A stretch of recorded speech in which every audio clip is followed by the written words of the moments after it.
Team, MVP talks, who's the MVP and all that. My goal is to get better each day, to help my team win games, and everything will take care of itself. That's what happened last year. I was locked in winning games and helping my teammate, and it took care of itself. So that was my main focus. As far as the MVP race, I think I show what I'm capable of doing. Not only individually but from a team's perspective.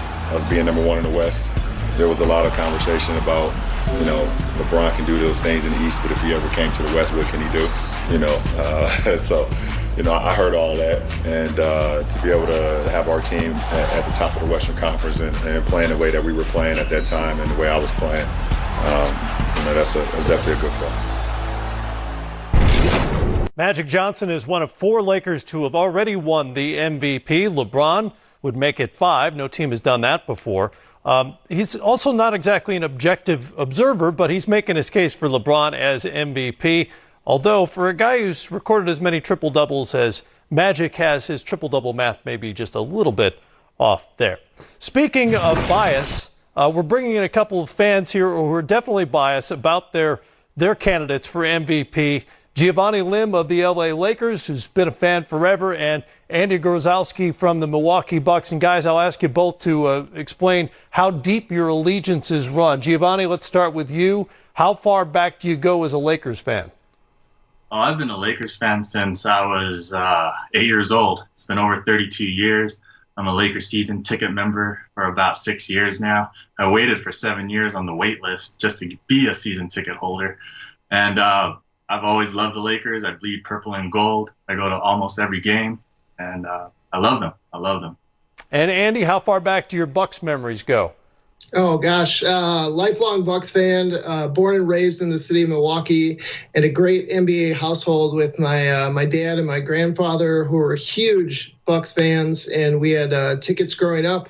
I personally have had season tickets for 9 or 10 seasons now, and we're Bucks through and through.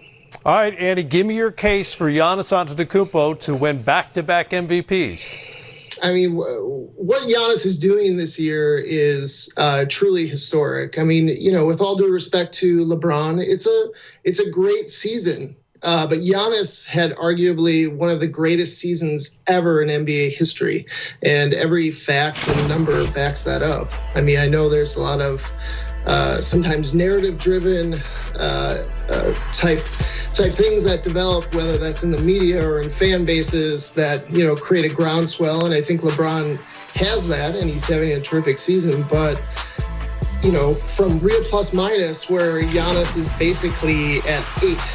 And, LeBron James is at 6.8.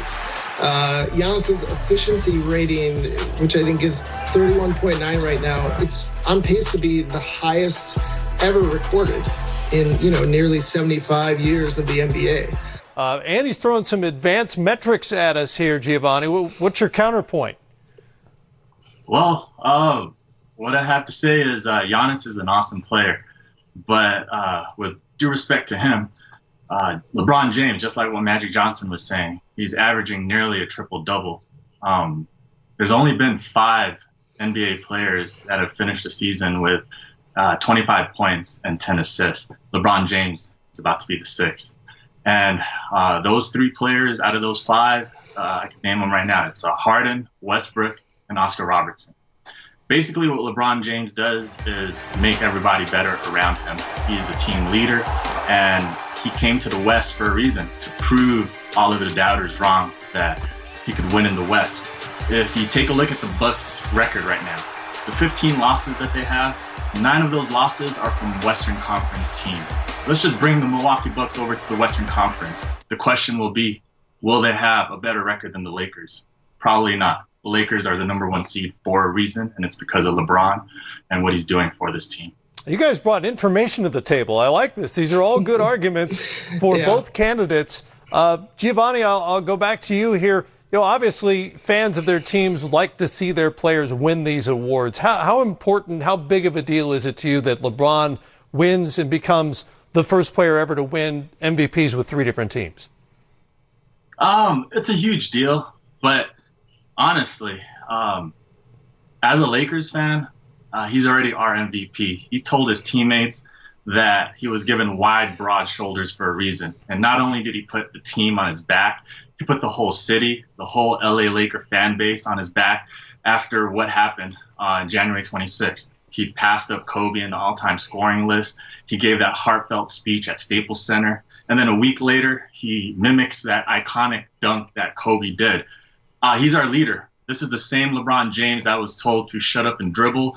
He was told he couldn't go back to Cleveland and win a championship, down 3-1 to the Warriors. And he was the one that was told that he couldn't go to the West and be successful there. So a motivated LeBron James is definitely something that the Laker fan base is excited to see. So whether he wins it or not, we have his back. Andy, you hear the passion in Giovanni's voice when he talks about what LeBron means to the LA Lakers. What does Giannis Antetokounmpo mean to the city of Milwaukee? He plays with like a tremendous amount of humility, and you pair that with probably one of the greatest physical kind of freaks the NBA has ever seen, and it's you couldn't even write a Disney movie that's as crazy as Giannis's story.